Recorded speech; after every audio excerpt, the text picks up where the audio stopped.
The date was March 27th, about 10 o'clock at night. At that point in time that night, it just felt like a really bad flu that wouldn't go away.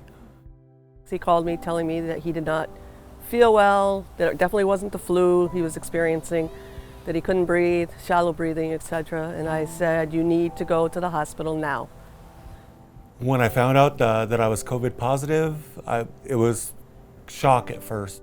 They were saying it was more people that traveled or were in the type of job where they meet a lot of people, and I met none of that criteria. So it was a total surprise when I found out that I had COVID. When he first got to the hospital, within the first week that he was there, one of the male doctors called me and said that it did not look good for Ian, that if he survived, he would probably be on a ventilator the rest of his life with a feeding tube in a nursing home long term. Ian was one of the first patients at AdventHealth, and in fact, that first week I got a call from Regeneron, who was doing a study on a drug, and they asked if Ian could be in that study.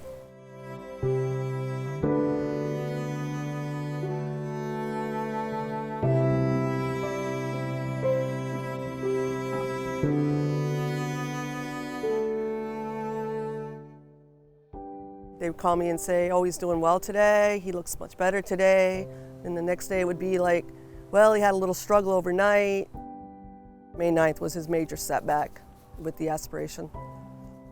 That was one of the nights I nearly passed away because my lungs were so full of fluid that they had to essentially go in physically and pump them out, clean them out. There was a good possibility in the next half hour I could pass away.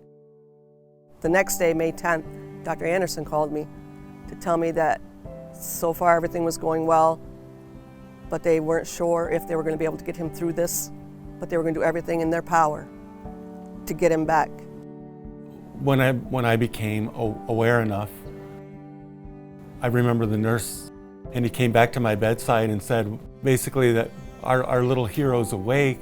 And I said, why do you keep saying that? He goes, because you weren't supposed to be here.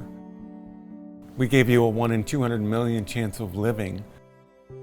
And it took a few minutes for that to sink in. They were calling me the miracle patient, and the entire floor was there applauding.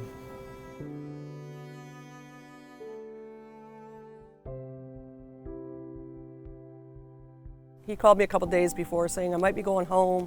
The actual date that he went home was July 24th. It was just overwhelming. Overwhelming. And to actually watch him arrive here in the ambulance with his arms spread out, woo woo, was just very inspiring, very inspiring. There wasn't a part of my body it didn't affect at some point. It has taken me 2.5 months now where I can finally stand up and start walking on my own.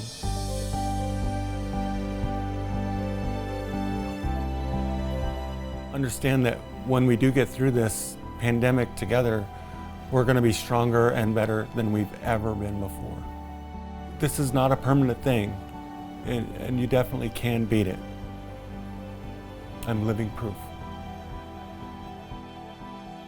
The line I gave the doctor on the day I was discharged from the hospital was, a lot of people, superheroes, wear capes. Mine wear scrubs.